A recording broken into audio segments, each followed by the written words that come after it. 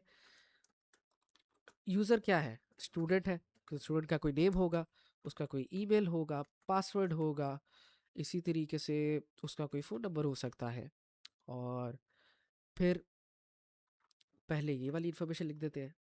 इब्शाम नाम का एक यूज़र था, वो एप्लीकेशन के ऊपर गया, कैसे गया? उसने अपना ईमेल लिखा और अपना पासवर्ड डाल के लॉगिन किया। ठीक हो गया।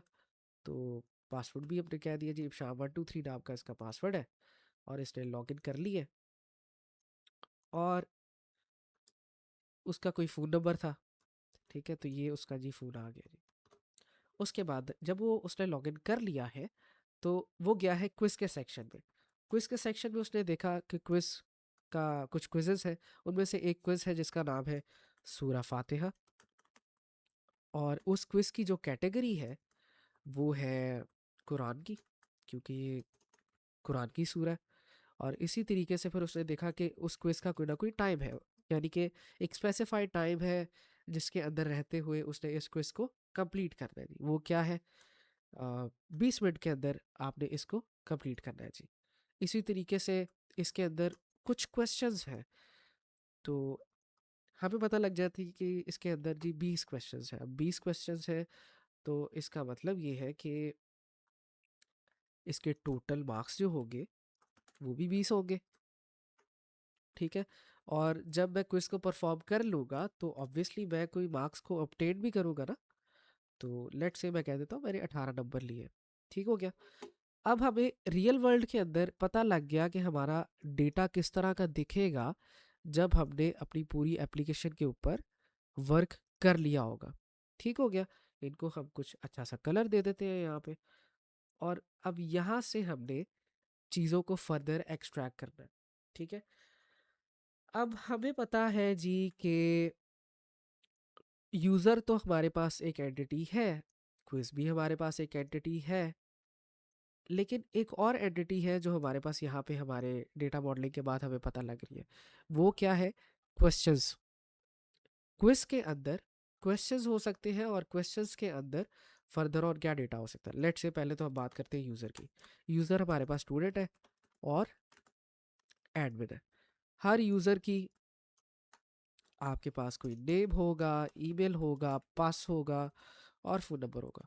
हमारे केस के अंदर हमने कहा इसी तरीके से क्विज है, हर क्विज का कोई नेम होगा, उसकी कैटेगरी होगी, इसी तरीके से उसका कोई टाइम होगा, उसके अंदर नंबर ऑफ क्वेश्चंस होंगे। ठीक है। और क्या चीज़ हमने बोली थी? उसके टोटल मार्क्स होंगे। ठीक हो गया। और ऑप्टेड मार्क्स तो आपके यूज़र के अंदर चले जाएंगे। ठीक है।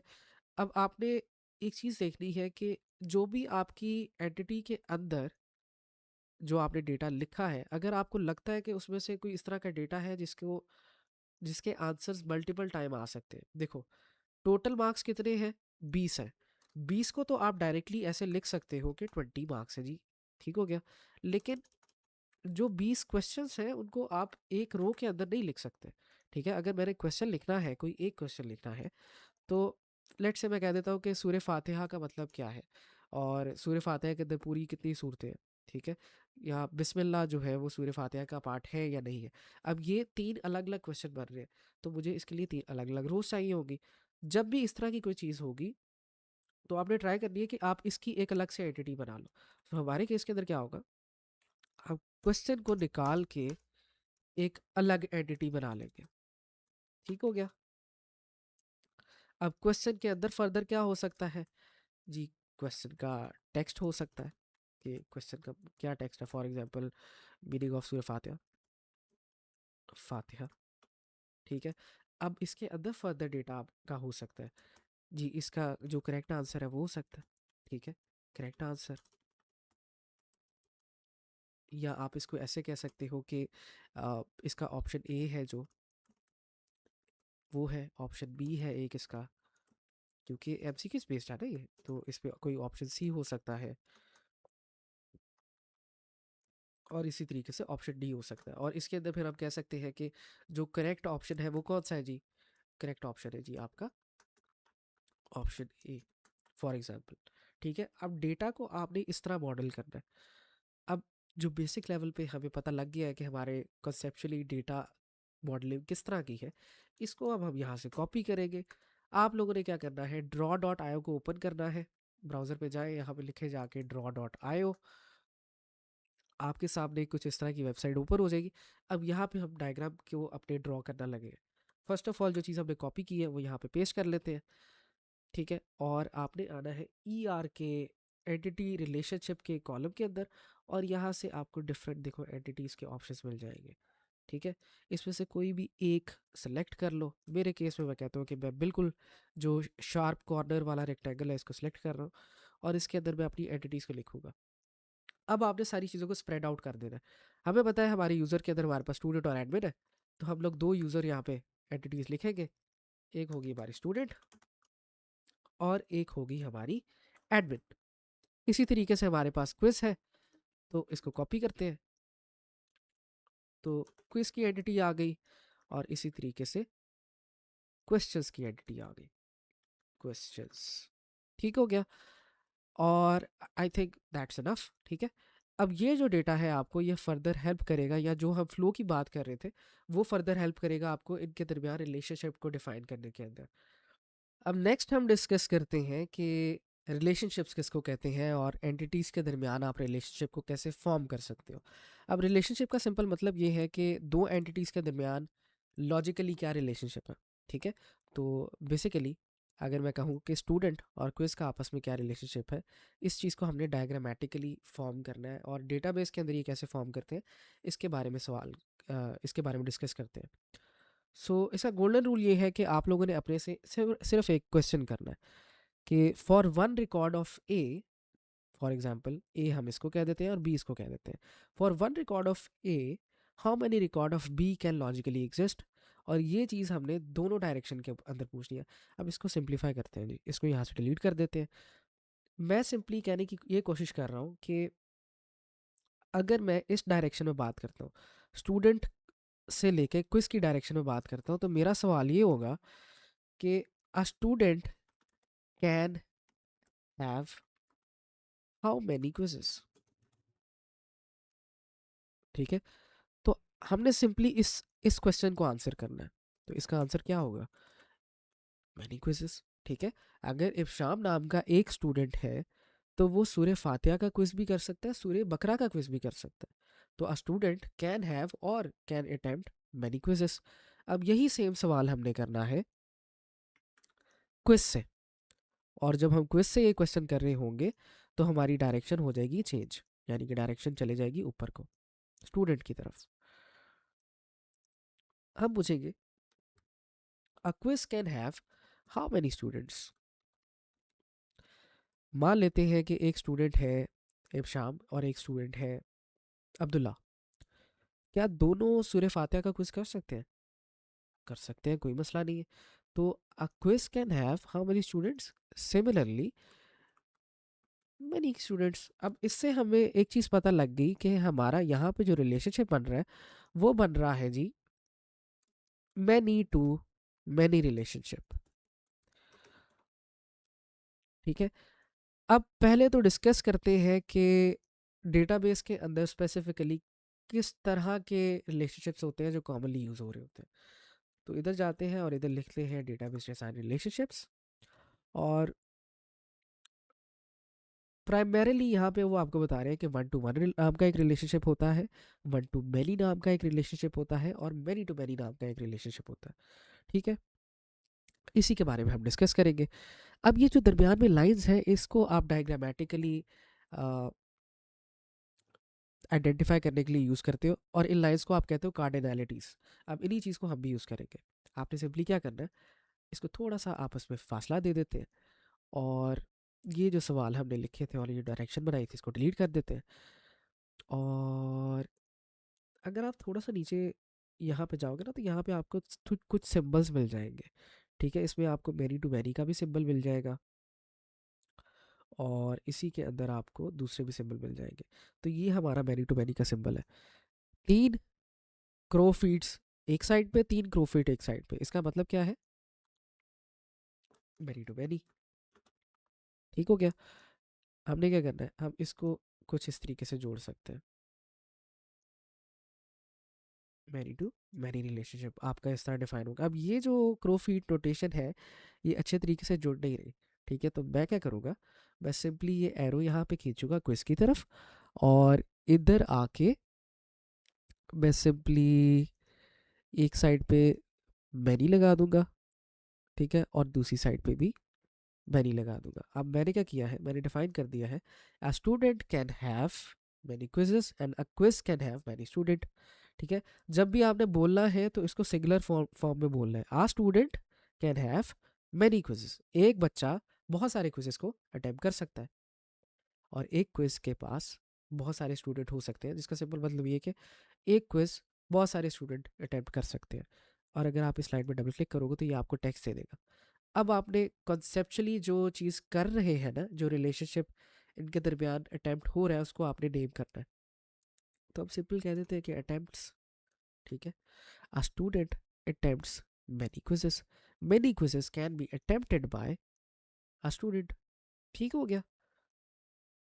तो ये हमारा हो गया जी एक रिलेशनशिप। अब इसको छोटा कर देते हैं। अब आ जाते हैं जी एडमिन और क्विज के रिलेशनशिप के अंदर। हमें पता है कि हमारा एडमिन सिर्फ एक होगा एप्लीकेशन के अंदर। ठीक है, तो एक एडमिन जो है वो क्या क्या कर सकता है, हमने पढ़ा था कि इसके अंदर फर्दर ऐड कर लेते हैं। एडमिन जो है वो ऐड कर सकता है क्विज को, रिमूव कर सकता है क्विज को, अप्रूव कर सकता है क्विज को, रिजेक्ट कर सकता है क्विज को, और डिलीट कर सकता है क्विज को। ठीक है, ये सारी इसकी जो सी है रिस्पॉन्सिबिलिटीज़ हैं।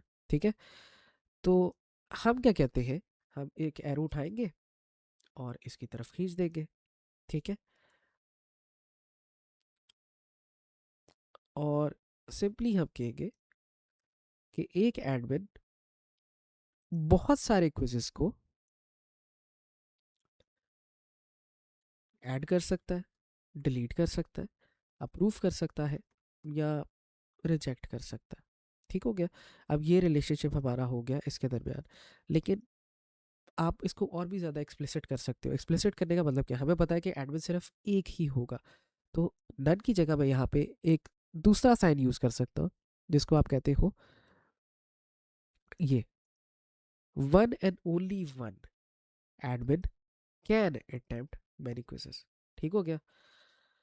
तो admin can add, delete, approve and reject many quizzes. ठीक है, और जो क्विज है एक, वो कौन डिलीट कर सकता है, सिर्फ और सिर्फ एक एडमिन ही। यानी कि फर्ज कर लो कि एक एडमिन है जिसका नाम है अली, तो अली ही उस जितने भी क्विजेस होंगे उनको ऐड कर सकता है, डिलीट कर सकता है, अप्रूव कर सकता है। अगर कोई और एडमिन आप ऐड करोगे एप्लीकेशन के अंदर, तो वो फिर वो ऐड नहीं कर पाएगा, क्योंकि वो रो नहीं उसमें ऐड हो पाएगी। तो नेक्स्ट जो होगा, हमारे पास क्वेश्चन आ गया लास्ट पे।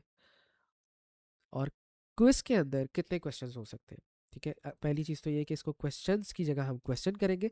हमेशा आपने सिंगुलर यूज़ करना है, कभी भी प्लूरल चीज़ों को यूज़ नहीं करना।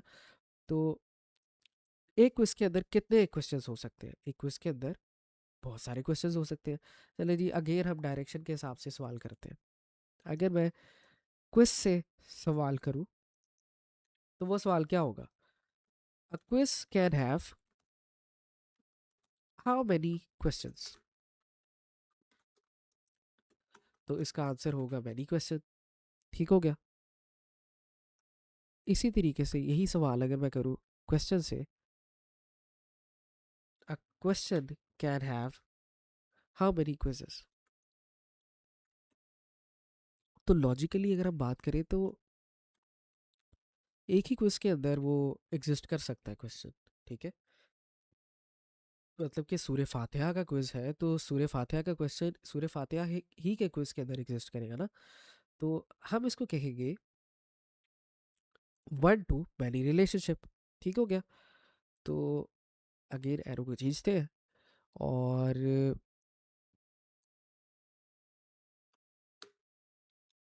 कुछ इस तरह खींच लेते हैं। हम कह देते हैं question one two many relationship. तो जो ऊपर वाली चीज़ है उसको मैनी कह देते हैं, और जो नीचे वाली चीज़ है उसको हम कह देते हैं वन। ठीक हो गया। एक, अभी मैं आपको कार्डिनैलिटीज़ को फर्दर बताता हूँ, थोड़ा एक्सप्लेन करता हूँ ताकि आपको कोई प्रॉब्लम ना हो समझने के अंदर। लेकिन ये आपका एक, लेट से हमारे पास एक छोटा सा कॉन्सेप्चुअल डिज़ाइन डायग्राम बन गई है। ठीक है, हमारी एप्लीकेशन की एटलीस्ट जो कोर है वो एक कॉन्सेप्चुअल डेटाबेस डिज़ाइन हमारे पास ये ईआर डायग्राम बन गई है।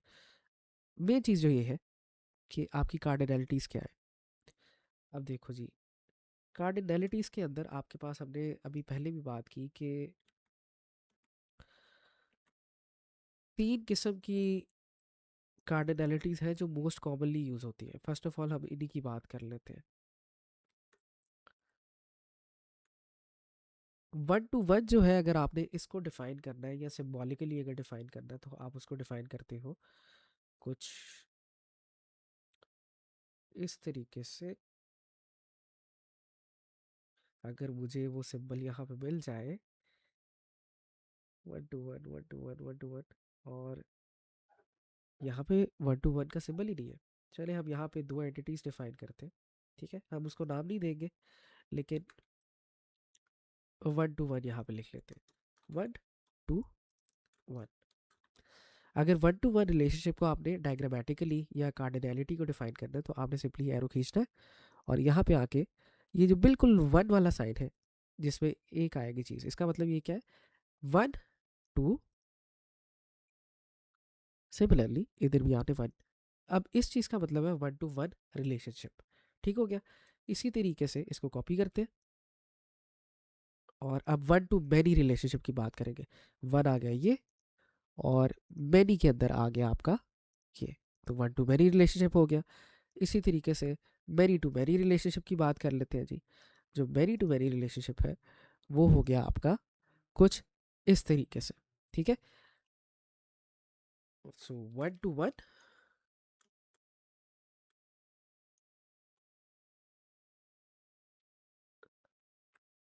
वन टू मैनी, और इसी तरीके से मैनी टू मैनी। ठीक हो गया। अब at the very basic level जो आपकी कॉन्सेप्चुअल डेटाबेस डिज़ाइन है वो बिल्ड हो चुकी है। इसके अंदर क्विज कंटेन्स, हम ये यहाँ पे लिखना भूल गए थे, तो quiz contains questions, a quiz can contain many questions. तो ये हमने रिलेशनशिप को भी ज़रा उल्टा कर दिया, तो इसको ज़रा सीधा कर देते हैं।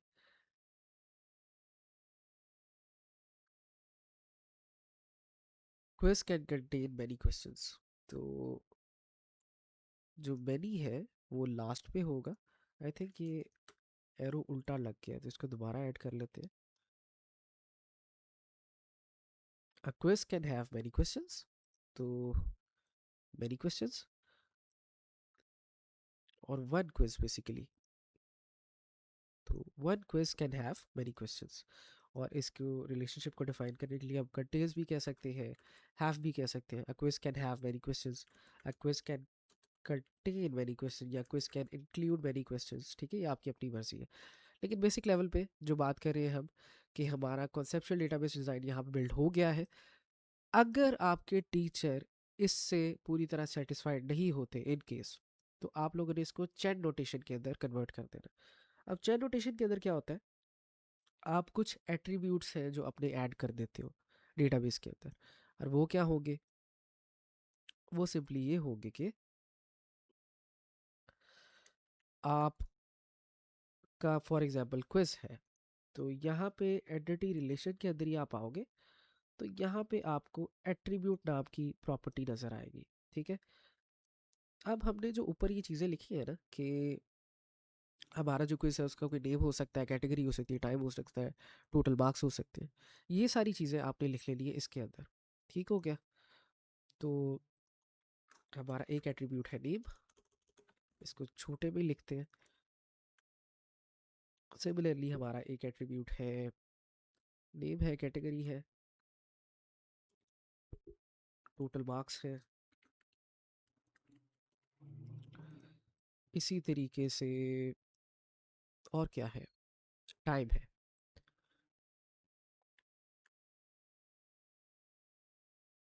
इस चीज़ को मैं इसके साथ कनेक्ट कर दूंगा जी।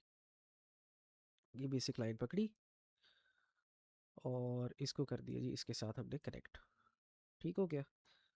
इसी तरीके से बाकी सारी लाइंस को भी आप कनेक्ट कर दोगे। ये जो आपके डेटा एट्रीब्यूट्स है ना, आपने चेन नोटेशन के अंदर ये साथ दिखाने होते हैं। ठीक है, तो इसी तरीके से ये बाकी सारे भी कनेक्ट कर देते हैं। आप लोगों ने इसको अच्छे तरीके से कनेक्ट करना है। मैं ज़रा जल्दी जल्दी कनेक्ट कर रहा हूँ क्योंकि वीडियो हमारी ऑलरेडी काफ़ी बड़ी हो चुकी है। इसी तरीके से आपने बाकी सारे एट्रीब्यूट्स को भी ऐड कर लेना है। जिस तरह स्टूडेंट है तो स्टूडेंट का कोई ना कोई नेम होगा, ईमेल होगा, पासवर्ड होगा, राइट। तो ईमेल होगा, पासवर्ड होगा, तो इसको भी आप कुछ इस तरीके से कनेक्ट कर सकते हो।